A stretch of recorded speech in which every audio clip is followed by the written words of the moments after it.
So I found this tray at the thrift store and I love it because it has glass and it had this insert, but I know that we can do better. So I'm going through all of my pretty decoupage papers to decide which one we're going to use to do some reverse decoupage on this tray. I'm going to start by taping up my handles because they're a beautiful brass and I don't want to get paint on it. I'm going to use a primer on this in order to block any potential tannins from coming through my paint. If you're working with really old wood, you want to clean it really well, and a nice stain blocking primer will help prevent any bleed through from tannins or any old stains from ruining your paint finish. The trick to using a stain blocking primer is once you apply it, let it sit on your project for at least 2 or 3 hours. If you come back after 2 or 3 hours and you see tannins or bleed through, then you're going to want to do another coat of primer and let that sit for another 3 hours before you go over with your paint. I see a lot of people struggle with stain blocking with their primers, and if you're going right over your primer with your paint without letting it set up a little bit, that may be what's happening. Once we get our frame all primed and ready to go, we can start working on the glass. But first, let's get our glass nice and clean before we start. We don't want to decoupage fingerprints right into our project. So I'm going to clean both sides. Of course, the underside is the most important part to get cleaned so that you don't decoupage any stains or anything into your project. Once clean, we can start decoupaging. I chose the burlap roses for this project for a couple of reasons. I'm going to want to do a two-part application for this project, and I know that the burlap roses, because it has a really light background, can be made to be really transparent. So I'll be using Roycycled's varnish for this project. I'm using satin because that's what I have on hand, but whenever you're doing reverse decoupage, you really want to use a gloss product. Any products where the shine is being knocked back, like a satin or a matte, have particulates in it, and that could make your application cloudy. So by using a gloss, I'm going to do two things. I'm going to make sure that I have a nice, like, clear finish on my glass, and it's also going to make sure that I get a nice transparent application on my decoupage paper, because the particulates won't be clouding up my paper either.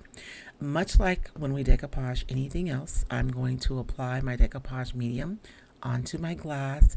I always look from the side to make sure that I've gotten full coverage across the entire surface. To prep my paper, I am going to spritz it with water. This allows my paper to expand so that when it comes into contact with the decoupage medium, it doesn't respond, and so I don't get wrinkles. I'm going to go right over the top of this paper right away before it dries in order to get the most transparent application possible. Much like with anything else, I'm going to decoupage in sections.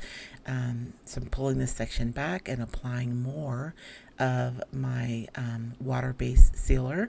I get a lot of questions about what I'm using to decoupage. I prefer a water-based sealer for my home decor and furniture pieces because I know that they're going to leave a durable finish, and I use it to both adhere and to seal my decoupage paper when I'm working on my projects.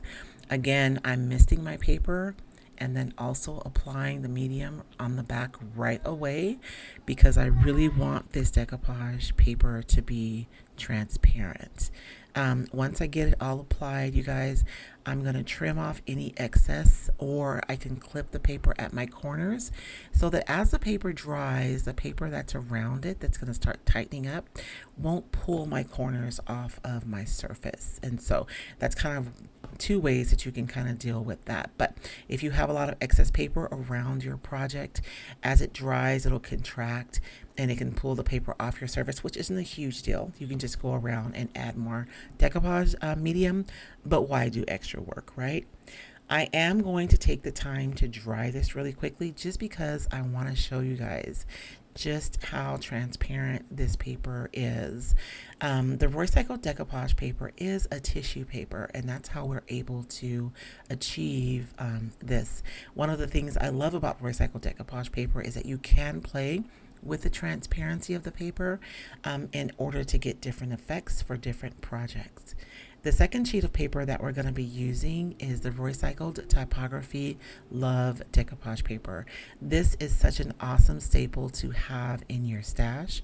You can use it for home decor projects. It's really good for your art projects or your art journal projects. When I created this, I made the typography to be to scale. So it would be the size that it would be if you had like a book or a document. I need a backer for this project because the one that came with it looks pretty cruddy. So I'm just going to take some cardboard off of the back of an old paper pad that I had, and we're going to use the old backing, and we're going to use that to cut it to size so that we can create a new board to go under our project. But we're not going to leave the board just plain. We're actually going to decoupage the Roycycled Typography Love decoupage paper right over the piece of cardboard. But first, let's get it cut to size.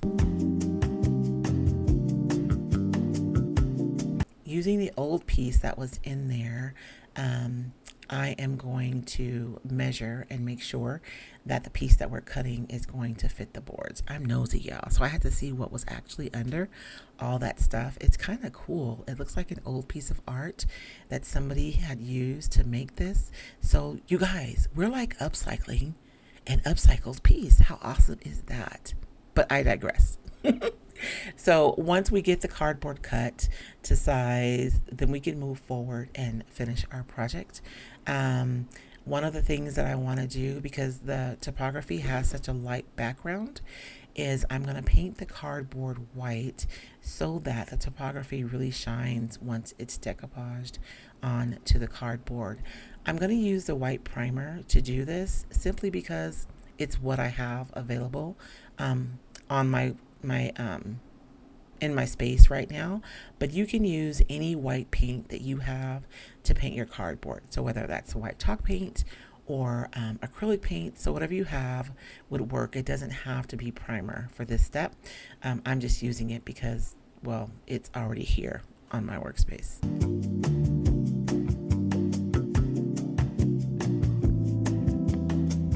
Because this is cardboard, I am doing kind of a light dry application. Once I get it all painted and dried, we can move forward with the decoupage. This is a piece of the paper that I chose for this project, and we're going to decoupage it much like we would any other project. I like to work in sections because it gives me control over my paper, which usually leads to a project that has no or a few wrinkles. By working in sections, I don't lose control. My paper doesn't adhere where I don't want it to adhere. And so I get a much cleaner application than I do if I work in sections. Once I get everything decoupaged on both my pieces, I use a sanding block to remove the excess paper. My favorite is a 220 grit sandpaper in order to clean my pieces.